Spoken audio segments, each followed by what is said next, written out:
नमस्कार बच्चों, आप सभी का स्वागत है मेरे चैनल पाठशाला में। बच्चों, आज की इस वीडियो में जो पाठ हम पढ़ेंगे वो पाठ है कक्षा 1 की सारंगी हिंदी पाठ्य पुस्तक से पाठ नंबर 17। ठीक है बच्चों, यह पाठ एक आनंदमयी कविता है और इस कविता का नाम है हवा। ठीक है, हवा यानी कि वायु। बच्चों, यह पाठ आपकी इकाई 5 से है और आपकी इस इकाई का नाम है हरी भरी दुनिया। इकाई यानी कि यूनिट। ठीक है, यूनिट 5 से आपका यह पाठ है। अभी शुरू करते हैं बच्चों आज का यह पाठ या फिर यह कविता पढ़ना। ठीक है, ऊपर नीचे दाएं बाएं हवा चली साएं साएं, मुन्नी को छेड़कर चढ़ गई पेड़ पर, हाथ नहीं आऊंगी दूर मैं उड़ जाऊंगी। मुन्नी बोली हंसकर, हवा रानी बस कर, पकड़ तुझे मैं लाऊंगी फुगे में ले जाऊंगी। इस कविता को लिखा है बच्चों शिवचरण सरोहा ने। ठीक है, ये हैं इस कविता के कवि। ठीक है बच्चों, हम इस कविता को एक बार फिर से पढ़ लेते हैं। ऊपर नीचे दाएं बाएं हवा चली साएं साएं, मुन्नी को छेड़कर चढ़ गई पेड़ पर, हाथ नहीं आऊंगी दूर मैं उड़ जाऊंगी। मुन्नी बोली हंसकर, हवा रानी बस कर, पकड़ तुझे मैं लाऊंगी फुगे में ले जाऊंगी।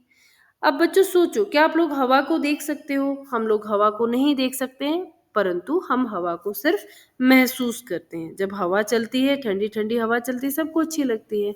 जब गर्म हवा चलती है गर्मियों में, तब सबको अच्छी नहीं लगती है। तो हम हवा को महसूस कर सकते हैं जब भी हवा चलती है। हवा हर जगह चलती है बच्चों। ठीक है, हवा घर के अंदर भी होती है, घर के बाहर भी होती है। ठीक है, और हवा कैसे चलती है बच्चों? हवा साएं साएं चलती है। ठीक है, और क्या आप हवा को पकड़ सकते हैं? हम हवा को देख ही नहीं सकते हैं, उसको छू नहीं सकते हैं, बस उसको महसूस कर सकते हैं। तो हम उसको पकड़ भी नहीं सकते हैं, वो हमारे हाथ में नहीं आती है।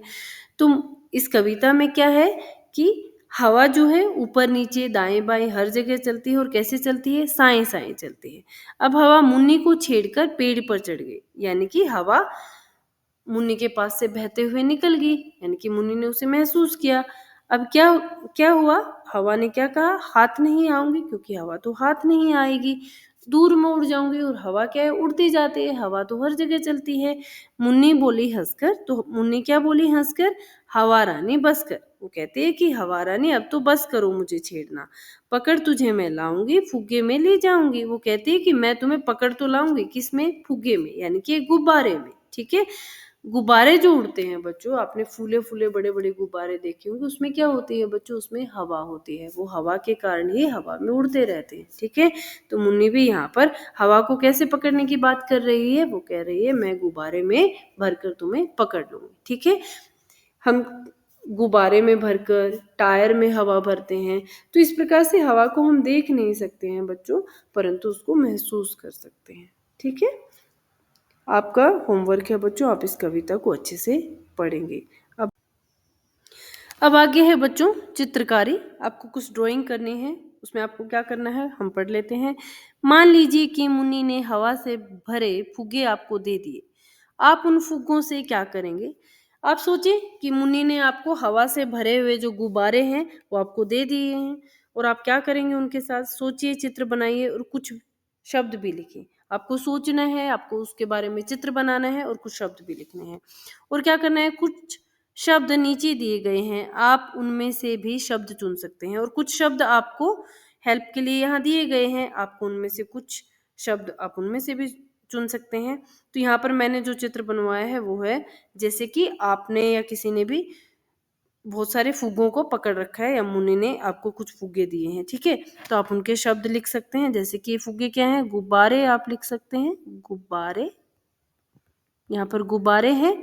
ठीक है, रेड कलर का गुब्बारा है, ब्लू कलर का, पिंक कलर का, ग्रीन कलर का। और आप इस तरह से मुन्नी को उसके जन्मदिन की मुबारकबाद दे सकते हैं, जैसे कि मुन्नी जन्मदिन मुबारक हो, ऐसे शब्द लिख सकते हैं। और क्या है? और ये जो मैंने बनाया है बच्चों, ये क्या है? हवा, और जो गुब्बारे हैं वो हवा में लहरा रहे हैं। ठीक है, इस तरह से आप एक चित्र बना सकते हैं बच्चों। ठीक है, अब आगे है चित्र में देखकर बताइए कि मुन्नी के बाईं ओर, दाईं ओर और उसके आगे और उसके पीछे क्या-क्या दिख रहा है। जो नीचे जो ये चित्र दिया गया है आपको बताना है कि मुन्नी के दाईं ओर कौन है, बाईं ओर कौन है, उसके आगे कौन है, उसके पीछे क्या-क्या है या फिर कौन है। ठीक है? आपको ये सब आपको बताना है। ठीक है? अब हमें बताना है कि मुन्नी के दाईं ओर कौन है, मुन्नी के बाईं ओर कौन है। सबसे पहले हम जानेंगे कि उसके दाईं ओर कौन है। जो ये वाला जो एरिया है बच्चों, जो मैं यहाँ पर निशान लगा रही हूँ, मैं कलर दूसरा चूज़ कर लेती हूँ एक बार, आपको अच्छे से समझ आएगा। जो ये वाला जो एरिया है बच्चों, ठीक है? तो ये कौन-सा है एरिया? दाईं ओर का। कौन-सा एरिया है बच्चों? ये है दाईं ओर का, ठीक है? ये दाईं ओर है, तो यहाँ पर दाईं ओर को क्या-क्या है? एक तो दादा-दादी बैठे हैं यहाँ पर दाईं ओर में, और क्या है बच्चों? एक पेड़ भी है दाईं ओर, ये सब है। तो हम लिख सकते हैं कि मुन्नी के दाईं ओर क्या-क्या है? तो हम लिखते हैं मुन्नी के दाईं ओर पेड़ था एक तो, और दादा-दादी। अब जानते हैं मुन्नी के बाईं ओर। मुन्नी के बाईं ओर क्या-क्या है बच्चों? मुन्नी के जो बाईं ओर है वो वो है, मैं आपको अभी बताती हूँ। मुन्नी के बाईं ओर है एक पेड़, जो ये वाला जो एरिया है ना बच्चों, ये है बाईं ओर वाला, बाईं ओर का, यानी कि लेफ्ट साइड का।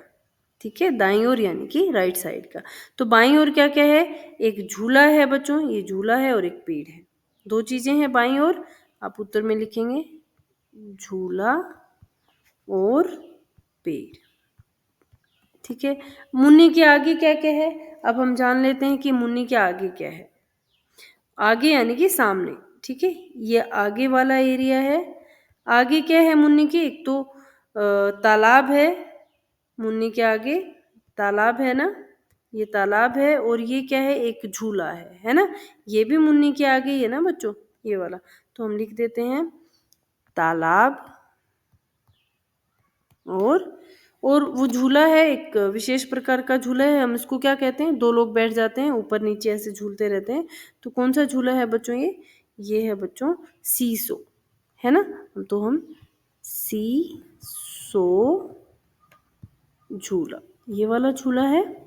अब आगे है मुन्नी के पीछे। मुन्नी के पीछे क्या-क्या है? एक बार हम देख लेते हैं बच्चों, मुन्नी के यहाँ पीछे क्या है? मुन्नी के पीछे एक तो घर है, और क्या है बच्चों? और गमले भी मुन्नी के पीछे हैं, है ना? घर और गमले। ठीक है?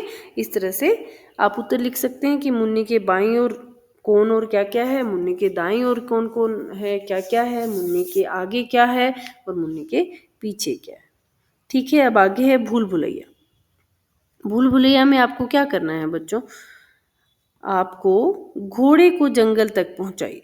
इसमें जो चित्र है घोड़े का दिया गया है, आपको इस घोड़े को जंगल तक पहुँचाना है, और शर्त क्या है उसकी? यह घोड़ा केवल ओ के रास्ते पर ही चलता है, और यह घोड़ा सिर्फ और सिर्फ केवल और केवल ओ के रास्ते पर चलता है। ठीक है? और अन्य अक्षरों पर रुक जाता है, और जो बाकी के जो और अक्षर हैं बच्चों, उन पर यह घोड़ा रुक जाता है। ठीक है? तो हम इस घोड़े को एक बार पहुंचा देते हैं। सिर्फ ओ अक्षर पर ही यह घोड़ा चलता है। ओ अक्षर यहाँ पर है, तो घोड़ा यहाँ से शुरू करेगा और कहाँ जाएगा फिर बच्चों? ओ और कहाँ पर है? ओ यहाँ पर है। फिर घोड़ा यहाँ पर आएगा जंगल जाने के लिए। फिर ओ जो अक्षर है वो ओ यहाँ पर है, यहाँ पर आएगा घोड़ा। फिर घोड़ा यहाँ पर आएगा। फिर ओ जो अक्षर है वो यहाँ पर है, यहाँ से यहाँ आएगा, फिर यहाँ पर जाएगा, फिर यहाँ से यहाँ आएगा, और फिर जो अक्षर है यहाँ पर आएगा। इस तरह से घोड़ा यहाँ से शुरू करके यहाँ तक आएगा बच्चों, और ये क्या है? जंगल, और जंगल में घोड़ा चला जाता है। ठीक है? इस तरह से आप घोड़े को जंगल तक पहुंचा सकते हैं। ठीक है बच्चों? अब आगे है इस तरह से बच्चों आपका जो यह पाठ है हवा पूरा हुआ। मुझे आशा है कि आपको यह कविता अच्छे से समझ आई होगी, और आप भी इस कविता को घर पर अवश्य पढ़ेंगे। आज के लिए हम इस वीडियो में इतना ही पढ़ेंगे बच्चों। धन्यवाद।